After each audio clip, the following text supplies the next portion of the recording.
I thought turning 70 would feel quieter. A small dinner, some laughter, a few sentimental toasts. That's all I expected. But when my grandson's fingers wrapped tightly around my arm and he whispered, "Grandma, you're not safe. Leave now," I knew this birthday would not end with candles and cake. It would end with a choice, and a truth I wasn't supposed to see. My name is Helen, and I've lived in the same house for more than 4 decades.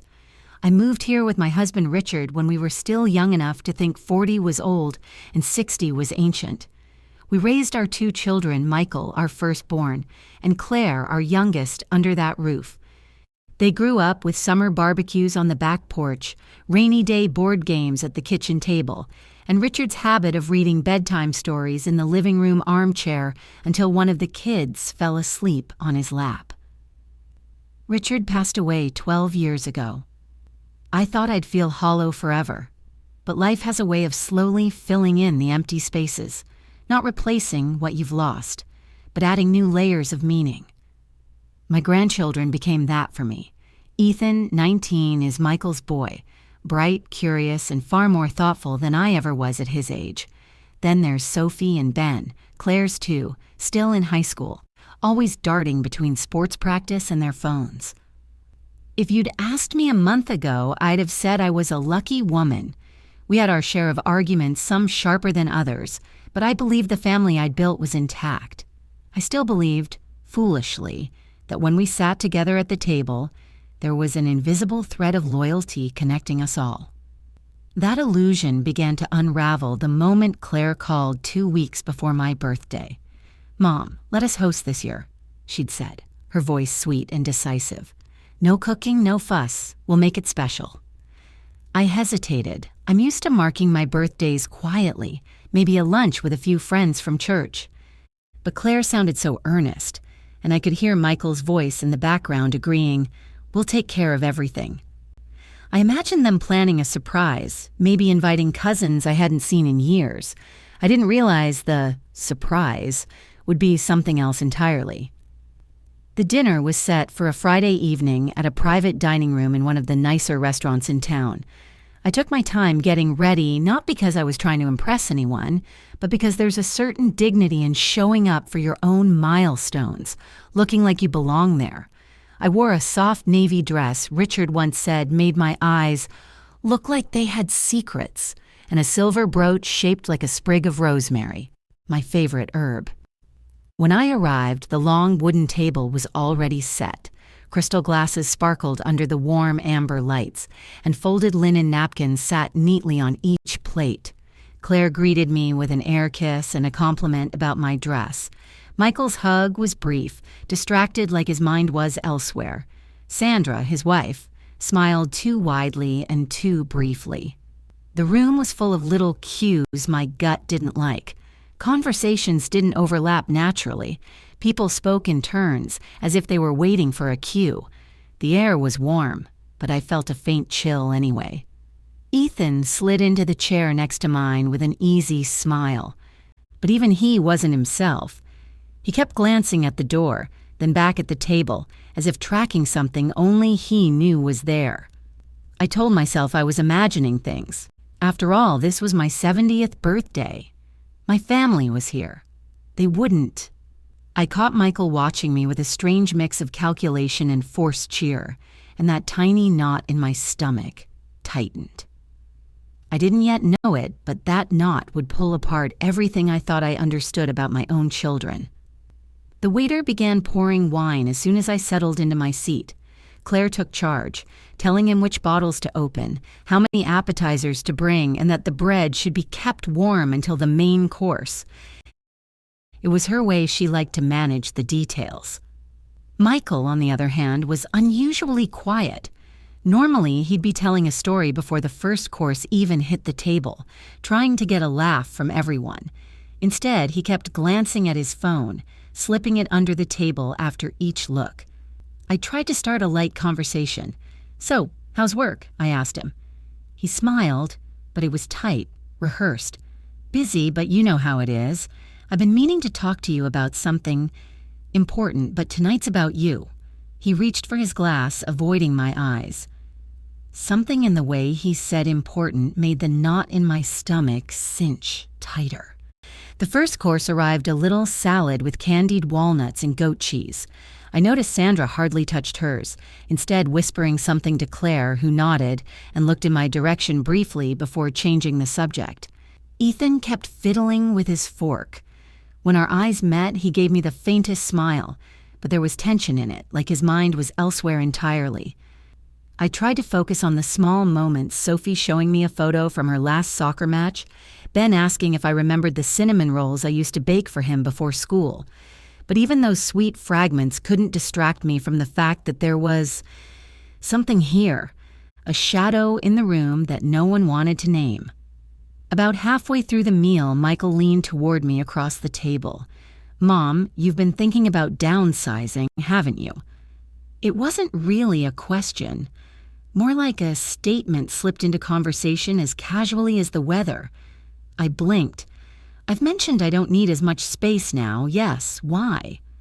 He shrugged, taking another sip of wine. "Just, life's easier with less to manage, and, it's good to make decisions while you're in control."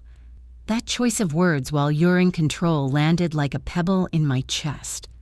I thought about my home, the gardens Richard and I planted, the oak tree out back where Ethan used to climb and read. Downsizing wasn't something I'd ever seriously considered. It had been idle talk, the way people sometimes muse about what if. Claire jumped in before I could answer. "Speaking of decisions, we've got a little surprise for you later, something that will help with all that amplifying you've been talking about." Her tone was too bright, like she was overcompensating.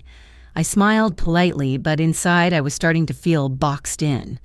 I tried to steer the conversation elsewhere, asked about Claire's recent trip, Michael's latest project, the grandkids' school plans. But each time I did, the topic somehow drifted back toward planning ahead, making things easier or avoiding complications. The room felt warmer than before. Not cozy warm, but stifling, like the air was thickening around me. My water glass was nearly empty, but I didn't call the waiter. I didn't want to take my eyes off my children. Then I noticed Ethan again. He wasn't eating, wasn't talking, just watching. His eyes would flick to Michael, then Claire, then to the door that led outside. When he caught me looking, he mouthed, "Later." The desserts were about to be ordered when it happened, the moment that split the evening in two. Ethan's hand suddenly reached under the table and closed around my arm, firm but urgent. His voice was low, almost a breath. "Grandma, you're not safe, leave now." I froze, the words sinking in slow. "Not you should leave. Not you might want to. Leave now." The chatter at the table went on, as if nothing had happened, but in that instant, all the warmth in the room drained away. I could feel the blood rushing in my ears, the pulse of something I didn't yet understand beating faster with every second. I didn't ask questions. I just set down my fork, dabbed at my mouth with my napkin, and told them I needed some fresh air. The air outside was cooler than I expected, sharp enough to make me pull my shawl tighter around my shoulders. The heavy restaurant door closed behind me with a soft thud, muting the clink of cutlery and bursts of laughter from inside. For a moment, I just stood there, trying to get my bearings. Ethan followed me out a few seconds later, his sneakers scuffing against the pavement. He glanced back toward the door before stepping close. "Grandma," he said quietly, "we have to get you out of here, now." I frowned. "Ethan, what on earth are you talking about? You're scaring me." He took a breath, his eyes scanning the small parking lot like he was expecting someone to come out at any moment. "Uncle Michael and Mom," he hesitated, lowering his voice even more. "They've been talking to a man in the parking lot. I overheard them when I went to the bathroom." I felt a strange chill, not from the cold, but from the way his voice shook. "What man?" "I don't know his name," Ethan said, "but he's wearing a suit and carrying a leather folder. I saw the top page when the wind blew it open. It said, 'Transfer of property ownership.'" He paused, watching my face. "Grandma, it was for your house." I blinked at him, my mind stuttering over the words. That doesn't make sense. "They were talking about making sure you signed tonight." Ethan's voice was urgent now. I think they were planning to trick you into it, maybe slip it in with some other papers. I heard Uncle Michael say, once she signs tonight, it's over. My first instinct was denial. My children. My own flesh and blood, the same people I'd nursed through childhood fevers and scraped knees, wouldn't plot something like this, would they? But Ethan's expression was raw, unpolished. He wasn't making this up. I turned slightly, looking through the restaurant window. The warm light inside turned the glass into a soft reflection. But beyond it, I could still make out Michael and Claire's silhouettes. And there in the far corner near the coat rack stood a man in a dark suit, holding a slim leather folder in his hand. Why would they do this? I murmured. Ethan swallowed. I've heard bits and pieces. They're in some kind of financial trouble. Bad investments. Uncle Michael's business lost a big contract and Mom's been helping cover it, but now she's in debt too. I think they see your house as the only way out. The oak tree in my backyard flashed in my mind, the one Richard planted the year we moved in. The creak of the porch swing, the smell of his pipe tobacco drifting from the study. That house wasn't just wood and brick. It was the keeper of every moment we'd lived as a family. And they were going to take it. I forced myself to keep breathing evenly. Ethan, I said slowly, thank you for telling me, but I need to be sure. I can't just run away without knowing exactly what they're planning. He looked frustrated. Grandma, I promise you, I said, squeezing his hand. I'm not going to sign anything, but I need to see their faces when they try. He hesitated, then nodded reluctantly. Just please be careful. They're not going to like it if they realize you know. I gave him a small, reassuring smile, though inside my pulse was hammering. I've lived 70 years, Ethan. I know how to smile at someone while they're holding a knife.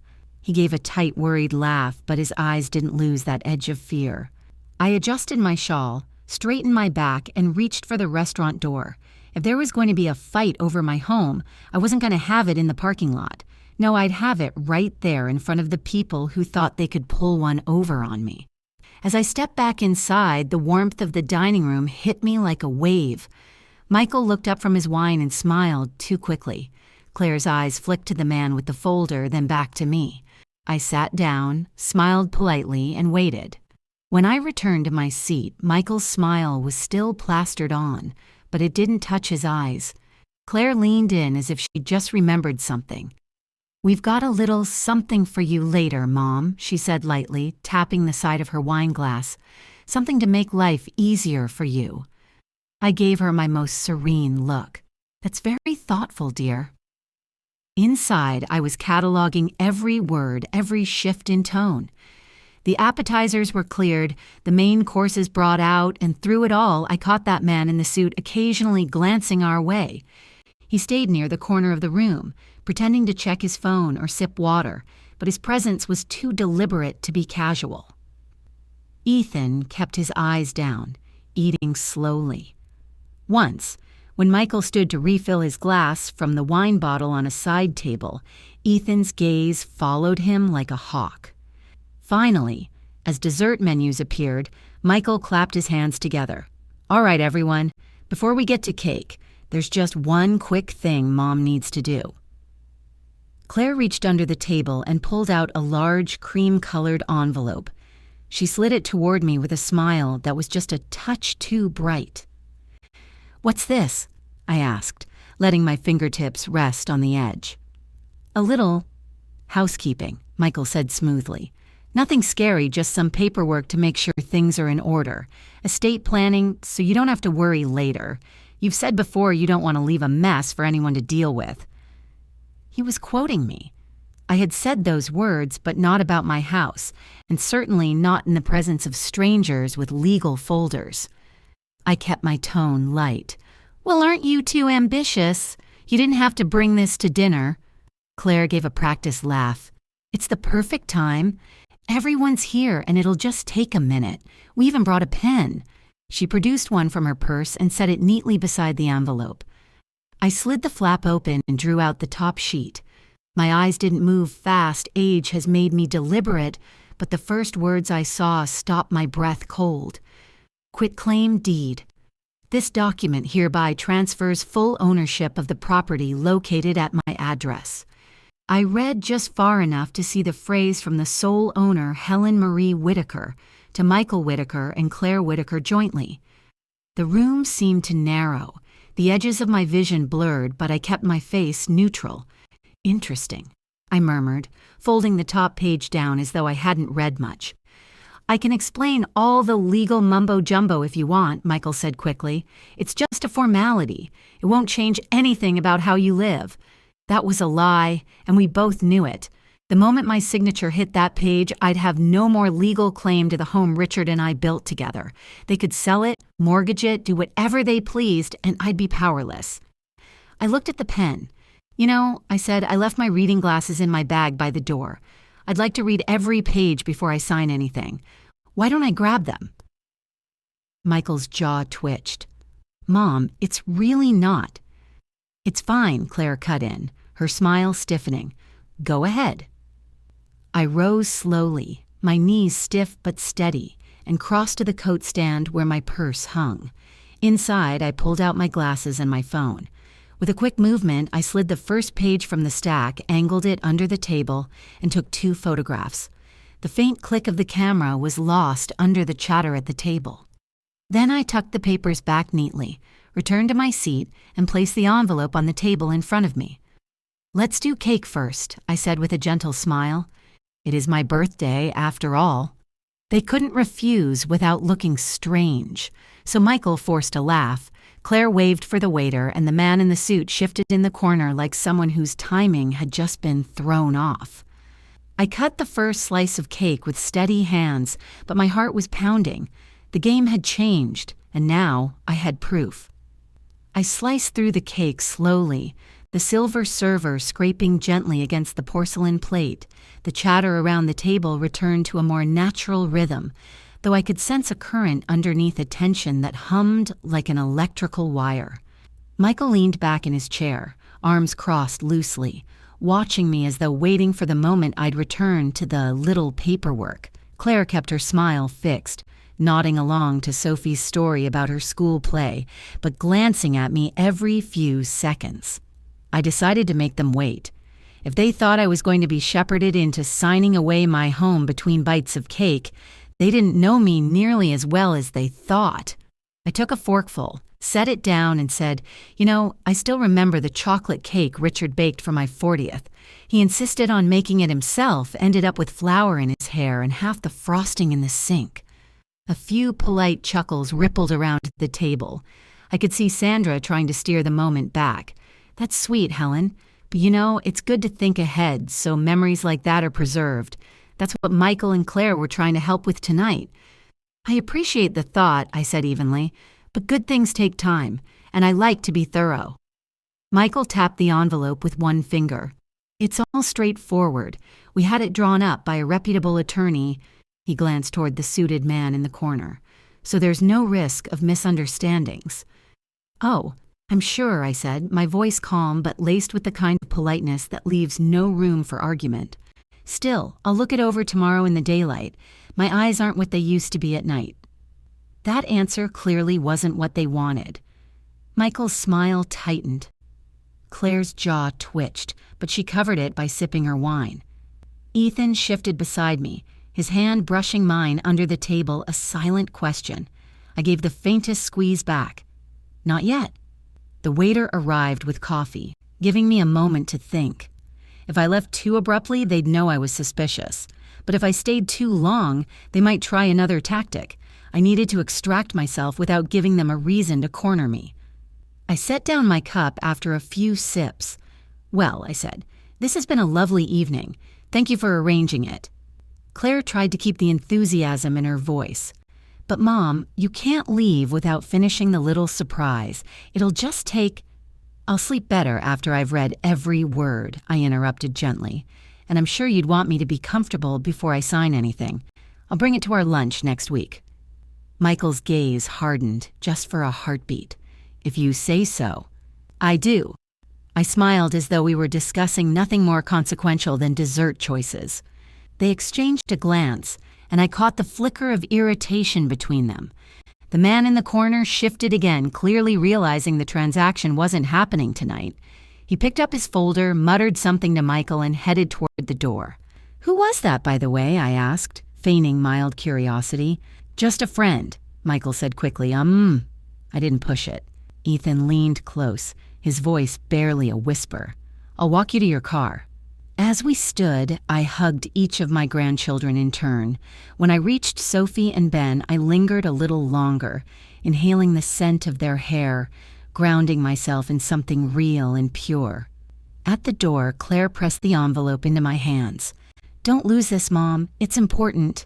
"Oh, I won't," I said with a smile that didn't reach my eyes. Outside, Ethan exhaled sharply, like he'd been holding his breath for hours. "That was close." "Close," I agreed, tucking the envelope into my purse. "But now we know what we're dealing with." What they didn't know, what no one in that dining room suspected, was that the moment I got home, I wasn't just going to read those papers. I was going to make sure they never had the chance to use them. The drive home felt longer than usual, even though it was only 15 minutes. My headlights carved through the dark, bouncing off familiar landmarks, the bakery with its lights off, the church steeple outlined against the night sky, the old gas station where Richard used to stop for Sunday papers. By the time I pulled into my driveway, the house looked different to me. Not because it had changed, but because I now understood it was under threat. Every brick, every creak of the porch boards felt like something I had to defend. I set my purse down on the kitchen table, took the envelope out, and laid the contents flat. I didn't rush. My lawyer friend, Thomas Reynolds, always told me, "Read slowly when you want to see the truth. People hide their intentions in the words they hope you skim over." The first page was exactly what I'd photographed a quit-claim deed. The second page contained legal descriptions of the property parcel numbers, boundaries, even the oak tree in the backyard got a mention. The last page had the spaces for my signature and date, plus a notary stamp area. My stomach tightened. If I'd signed tonight, they could have taken this to a notary tomorrow morning, and by lunchtime, my home would no longer belong to me. I picked up the phone and dialed Thomas's number. It rang twice before he answered, his warm baritone filling the line. "Helen, to what do I owe this late-night call?" "I need you to look at something," I said. "Urgently." I told him about the dinner, the man in the suit, Ethan's warning, and the documents. I could hear his tone change from casual to razor-sharp in seconds. "Do you have the papers with you?" "Yes," I said, "and I took photos." "Email them to me now," he instructed. "And Helen, do not, under any circumstances, sign anything or even hint that you might." I walked to my desk, turned on the old laptop, and sent him the photos and scanned copies of the pages. 5 minutes later, he called back. "You were right to be cautious," Thomas said, his voice clipped. "This isn't just a quit-claim deed. There's language in here that removes all rights of occupancy as well. If you signed, you'd have no legal claim to stay in that house. They could sell it the next day and you'd be out." I gripped the phone tighter. "They planned this." "Yes," he said simply. "The language is too polished for amateurs. That man in the suit is almost certainly an attorney, not yours, theirs." "Can we stop them?" "Absolutely," he said. "In fact, we can make it impossible for them to ever pull something like this again. You still have full ownership right now, which means you can protect the property before they act again." I felt a flicker of hope. "How?" "Put it into an irrevocable trust," he said. "You remain in control while you're alive, but it can't be transferred, sold, or mortgaged without the trustee's consent.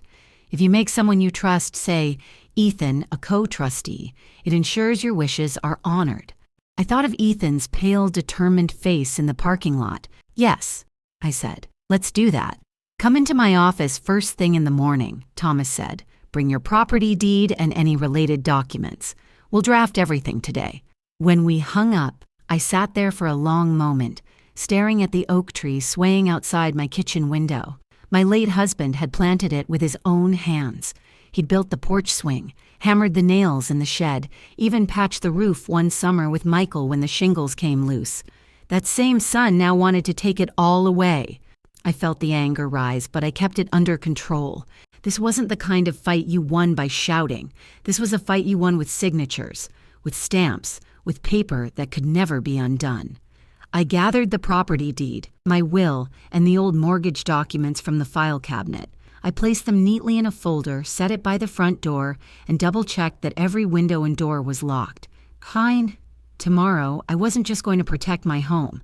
I was going to make sure Michael and Claire understood that I was still the woman who built this life, and I wasn't about to hand it over to anyone. I barely slept that night. Every time I closed my eyes, I saw Michael sliding that envelope toward me, his voice smooth and casual, while he tried to dismantle my life in one stroke of a pen. At 7 the next morning, I made coffee strong enough to jolt me awake and called Ethan. He answered on the second ring. "Grandma, are you okay?" His voice was still thick with sleep, but there was a sharpness underneath like he'd been bracing himself for bad news. "I'm fine," I said. "Better than fine, actually. But I need to see you before I go into a meeting this morning. Can you come over?" "Give me 10 minutes," he said without hesitation. True to his word, I heard his old car pull into the driveway 9 minutes later.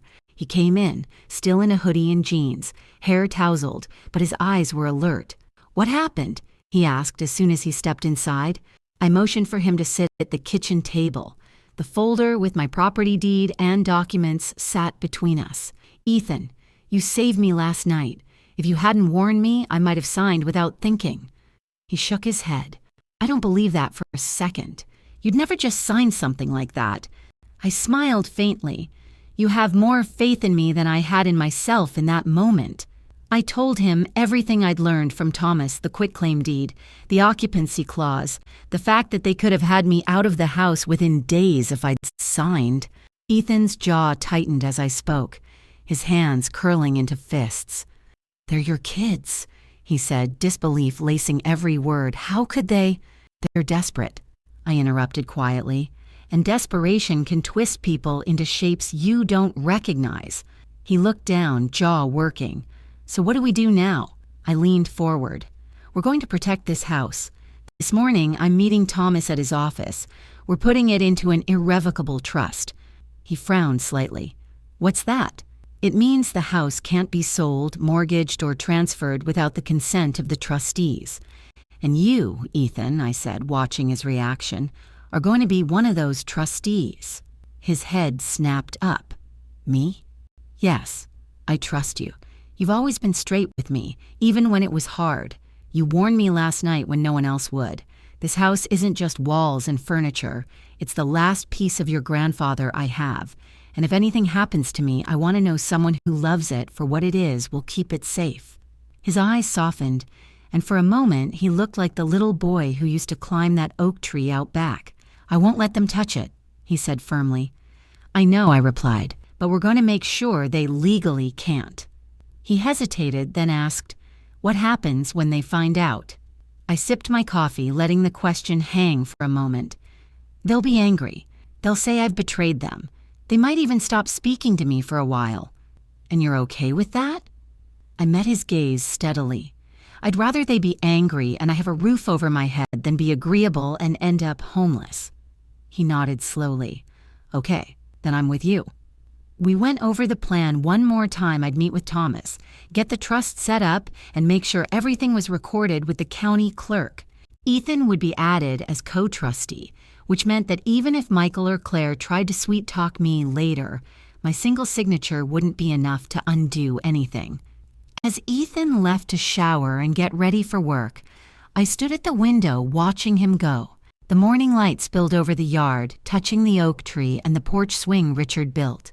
This house had seen decades of birthdays, Christmas mornings, and summer storms. It had outlasted loss and change, and now it was about to outlast betrayal. By the time I left Thomas's office later that morning, the trust documents were signed, notarized, and recorded.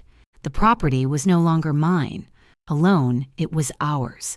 Mine and Ethan's, and locked so tightly in legal safeguards that even the most determined manipulator would break their nails trying to claw it free.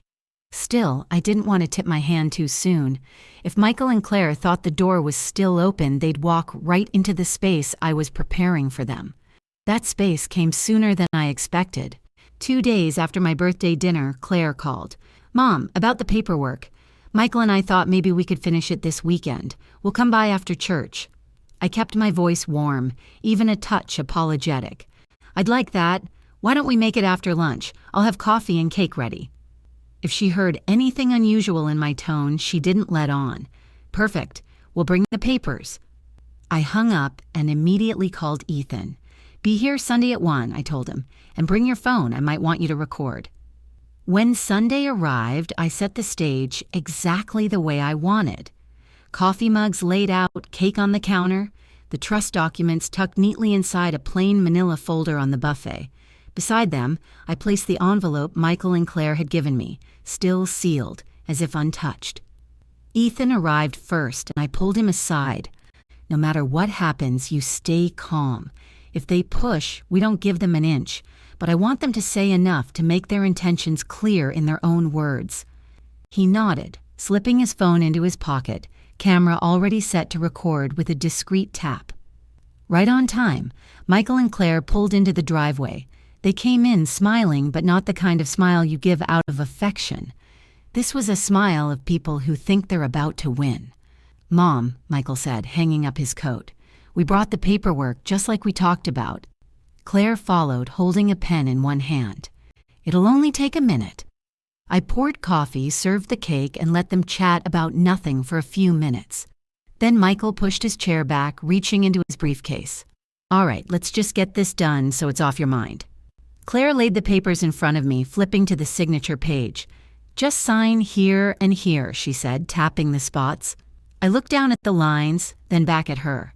"Before I sign anything, why don't you tell me again exactly what this is for?" Michael's voice was patient, overly so. "It's just to transfer the house into our names so we can manage it if something happens to you. You'll still live here, of course." Claire added, "It's the smart thing to do. You won't have to worry about bills, repairs, or, paperwork." Ethan, sitting quietly at the end of the table, had his phone angled just right. I caught the faint red light of the recording app reflected in his coffee. I nodded slowly. "I see. So, once I sign, I wouldn't technically own the house anymore?" Michael hesitated just a fraction too long. "Technically, no, but it's still yours to live in. And you could sell it if you wanted?" His jaw tightened. "Only if we needed to." That was enough. I slid their papers back across the table. "Then I'm afraid I can't sign." Claire's smile faltered. "Mom," I raised a hand. "I already took care of my estate planning. 2 days ago, the house is in an irrevocable trust now, with Ethan as co-trustee, which means neither of you can touch it without both our signatures." Michael's face flushed a deep red. Claire's eyes flicked to Ethan, then back to me. You went behind our backs?" "No," I said calmly, leaning back in my chair. "I protected myself, which clearly was necessary."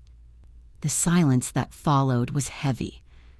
I could see the calculation in Michael's eyes, the realization that the window they'd counted on had slammed shut. Michael and Claire didn't storm out right away. They sat there for a few long, taut seconds, eyes darting between me and Ethan, the silence stretching so far I could hear the ticking of the kitchen clock. Finally, Michael pushed back his chair. "You didn't have to go this far, Mom. We were just trying to help." "Help yourselves," I corrected softly. Claire's voice was brittle. "You're twisting this into something ugly." I didn't flinch. "No, Claire. I'm seeing it for exactly what it is." Ethan set his coffee cup down, his movements deliberately slow. "We should probably wrap this up," he said. "Grandma has things to do." Michael's eyes narrowed at him, but he didn't respond. Instead, he reached for the papers they'd brought, stuffing them back into his briefcase. "Fine, do what you want." They walked out without another word. The slam of the front door echoed through the house. When their car finally pulled out of the driveway, Ethan exhaled. "I got everything," he said, patting his pocket. Their own words. You asking them directly. Him admitting they'd be able to sell the house. I felt a rush of relief. "Good. Keep that recording safe. Don't delete it. Don't send it over text. Bring it to me tomorrow and I'll make copies." That night, I followed through on my own advice. I pulled out an old lockbox from the hall closet, one I hadn't used in years, and placed inside a printed copy of the trust documents, the scanned photos of the quitclaim deed they'd tried to have me sign, Ethan's audio file, transferred from his phone onto a small USB drive, a written account of everything that had happened, dates, times, who said what. Thomas had once told me that in a dispute, evidence was like a quilt. The more pieces you had, the warmer and more unshakable it became. I intended to stitch mine together so tightly no one could pull it apart. The next morning, I drove to the bank and rented a small safe deposit box. I placed the lockbox inside, signed the register, and felt a strange calm settle over me. If they ever tried to push this again, I wouldn't just have the law on my side. I'd have proof they'd never wriggle away from. On my way home, I stopped by Thomas's office. I handed him a duplicate USB drive and a copy of my written account. If anything ever happens to me, I told him, I want this in the right hands. He nodded gravely. Consider it done. Before I left, he gave me one last piece of advice. Keep acting normal around them. Don't tip them off that you've built a wall they can't climb. The more they think they still have a way in, the more they'll reveal. It was a good strategy. Over the next week, I called Michael once, texted Claire twice. Polite, surface-level conversations. I let them talk about the weather, about Sophie's soccer games, about how busy they'd been. I offered nothing deeper, but I didn't let my tone change enough to raise suspicion. In private, Ethan and I stayed in close touch. He kept the original recording on his phone, backed up in the cloud under a name no one would think to search. I kept my lockbox key in a small pouch I wore on a chain under my blouse. It was strange I'd gone from feeling blindsided at my birthday dinner to feeling anchored. There was power in knowing they couldn't touch me now, even if they smiled and tried again. But deep down, I knew the day would come when they'd make another move, and when it did, I wouldn't just block it. I'd make sure everyone in the room saw exactly who they really were. The opportunity came sooner than I expected. 4 days after our last tense meeting, Michael called in the early evening. Mom, I've been thinking, maybe we could come by tomorrow and finish sorting everything out. We don't want this to drag on. His tone was measured, like someone trying to keep control of a conversation they weren't entirely sure of anymore. That sounds reasonable, I said warmly. Why don't you both come around 2 o'clock? Ethan will be here too. He's been helping me organize paperwork. If that gave him pause, he didn't show it. Fine, we'll bring the documents. After we hung up, I called Ethan. Tomorrow, I told him, you're going to see something worth remembering. The next day, I made the living room look as inviting as possible, sunlight spilling through the sheer curtains. Coffee set on the table, the manila envelope they'd given me still untouched in plain sight. Beside it, I placed another envelope thick sealed and stamped by the county clerk. Ethan arrived early, wearing a collared shirt for the occasion. You ready? He asked. I smiled. More than ready. At exactly 2, Michael and Claire walked in. They didn't sit right away. Michael's eyes flicked to Ethan, then to the envelope on the table. So, shall we? He said, already reaching for a pen in his jacket pocket. Let's, I replied, sliding the sealed envelope toward them. But we'll start with this. Claire frowned. What's this? Open it, I said pleasantly. Michael tore the flap and pulled out a crisp set of documents. His eyes scanned the first page, and I watched the blood drain from his face. Claire leaned over his shoulder, reading faster, her mouth tightening with every line. Finally, Michael looked up. What is this? That, I said, is the irrevocable trust I established last week. It contains the deed to this house, which can now only be sold, mortgaged, or transferred with the consent of both trustees, myself and Ethan. Ethan sat straighter, which means neither of you can do anything with it, ever. Claire's voice sharpened. You can't just lock us out like that. I can, I said evenly, and I have. I own this property free and clear, and as its legal owner, I took steps to protect it. You tried to have me sign it over under the guise of helping me. I have your words on record, Michael. You admitted you could sell it if you needed to. Michael's gaze darted to Ethan. You recorded me. I did. Ethan said without hesitation, because I knew what you were doing. The silence was heavy enough to hear the faint tick of the grandfather clock in the hallway. Michael set the papers back on the table like they might burn his fingers. This is unbelievable. No, I said softly. What's unbelievable is that my own children would corner me at my birthday dinner with legal papers designed to strip me of my home. What's unbelievable is that you thought I wouldn't notice. Claire's cheeks flushed, her eyes flicking toward the untouched manila envelope they'd given me. You've made a mistake, she said. When you're older, you're going to wish you trusted us. I held her gaze. I am older, and I've learned that trust is earned, not demanded. Michael's jaw worked as if he wanted to say more, but nothing came out. Finally, he stood, smoothing his jacket. Fine, if that's how you want it. It is, I said simply. They left without another word, the front door clicking shut in a way that felt colder than any slam. Ethan leaned back in his chair, letting out a breath. That was something. It was necessary, I replied. They needed to hear it, and they needed to see I wasn't afraid. I thought that would be the end of it. A clean break, papers on the table, and silence where there had once been manipulation. But I underestimated how deeply Michael and Claire believed they had a right to what wasn't theirs. 2 days later, just after dusk, I heard tires crunching over the gravel drive. I peeked through the curtain and saw their car, headlights still on, doors slamming with more force than necessary. My stomach tightened, but I opened the door before they could start pounding. Michael didn't waste a second. We need to talk, now.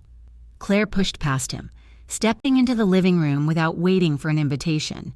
We've had some time to think, she said sharply, and what you did was cruel. You're making a permanent decision over something that could have helped the entire family. I stayed by the doorway, my voice calm. You mean help you out of debts you created? Michael turned toward me, his face hard. You're choosing Ethan over your own children. Do you even realize how that looks? It looks, I said evenly, like I trust the person who protected me instead of the ones who tried to take from me. Claire's tone rose. We weren't taking, we were planning for the future. The future, I stepped forward, my eyes locked on hers. The future where I moved out of my own home so you can sell it and cover your mistakes. The future where decades of my work and your father's are erased for cash. Michael's voice dropped to something darker. You can't live here forever, Mom. And when you can't, what then? That trust will keep this place locked up and no one will benefit. Wrong, I said. Ethan will benefit. My grandchildren will benefit. The trust ensures this home is never treated like a bargaining chip. That's the point. Claire threw up her hands. This is ridiculous. You're letting one spoiled boy manipulate you. Ethan, who had been standing quietly in the hallway, stepped into view. I didn't manipulate her. I told her the truth you didn't want her to hear. Michael's head snapped toward him. Stay out of this. Ethan didn't back down. No, you don't get to shut me up after you tried to steal her house. The room went very still. Michael's jaw tightened, and I could see his temper balancing on the edge. I took that moment to end it. Enough, I said, my voice sharp enough to cut through the tension. This conversation is over. The trust is legal, binding, and final. I have proof of what you tried to do, and if either of you so much as hints at this again, I will take that proof to the rest of the family and to court. Claire stared at me, her mouth opening like she was going to argue, but I held her gaze until she shut it again. You've made your choice, Michael said finally, his voice cold. Don't expect us to come running when you need help. I won't, I replied. For a long moment, no one moved. Then Michael turned, yanked the door open, and walked out. Claire followed, but not before giving me one last look, not of sadness, but of resentment so deep it chilled the air. The door closed behind them, and silence filled the house again. Ethan stepped closer. Are you okay? I nodded slowly. I am, because now they know exactly where the line is and what will happen if they cross it. He gave me a faint smile. They didn't get what they wanted. No, I said, my voice steady, and they never will. For the next several weeks, the house was quieter than it had been in years, not because I was alone, but because the constant undercurrent of tension had vanished. Michael and Claire didn't call. They didn't stop by. The few messages they sent were clipped and polite, and I answered them the same way. Some might have called it a loss, the cooling of relationships that had once been the center of my life, but I knew better. What I'd lost was only the illusion that those relationships were built on something unshakable. The truth had been there all along. I'd just been too willing to explain away the small signs. Ethan, on the other hand, came by more often than ever. Sometimes he helped me with small chores around the house. Other times he just sat on the porch swing, sipping coffee while we talked about his classes, his friends, his plans. I realized that, in a way, this whole ordeal had given me something precious, a deeper bond with the one grandchild who had chosen honesty over silence. One afternoon, as we raked leaves under the oak tree, Ethan glanced over at me. "Do you ever regret how it turned out?" I leaned on the rake, looking up at the branches overhead. "No. Regret comes when you let people walk over you and do nothing. I didn't let that happen. That's not something I can regret." He nodded, but I could see the question still lingered in his mind. "I just wish they hadn't put you in that position." I smiled faintly. "So do I. But sometimes life forces people to show you who they really are. It's better to know." The trust documents were safely locked in the bank's safe deposit box, with copies in Thomas's office and in my own files. Ethan's recording and my written account were there too. It wasn't just about keeping the property. It was about making sure there was never again a moment when someone could confuse my kindness for weakness. Word had traveled quietly through the extended family. A cousin called to check in, a thin veil over her curiosity. A niece sent me a handwritten letter saying she admired how I'd stood my ground. Not everyone would take my side, but that didn't matter. I hadn't done this for approval. I'd done it for survival. And I couldn't help but think about that night, my 70th birthday, the soft golden glow of the restaurant lights, the laughter that had felt slightly out of sync. I thought about Ethan's hand on my arm, the urgency in his whisper. "Grandma, you're not safe, leave now." He had no idea in that moment how much those words would change the course of things. Or maybe he did. Maybe he understood that one sentence could be a lifeline if I was willing to grab hold of it. On a chilly morning not long ago, I brewed a pot of coffee and sat at the kitchen table, looking out the window at the yard. The oak tree stood tall, its branches bare but still strong, just like the house it shaded, just like me. I thought about all the milestones those walls had witnessed, the laughter, the arguments, the quiet evenings, the noisy holidays, and I realized that this wasn't just a victory for me.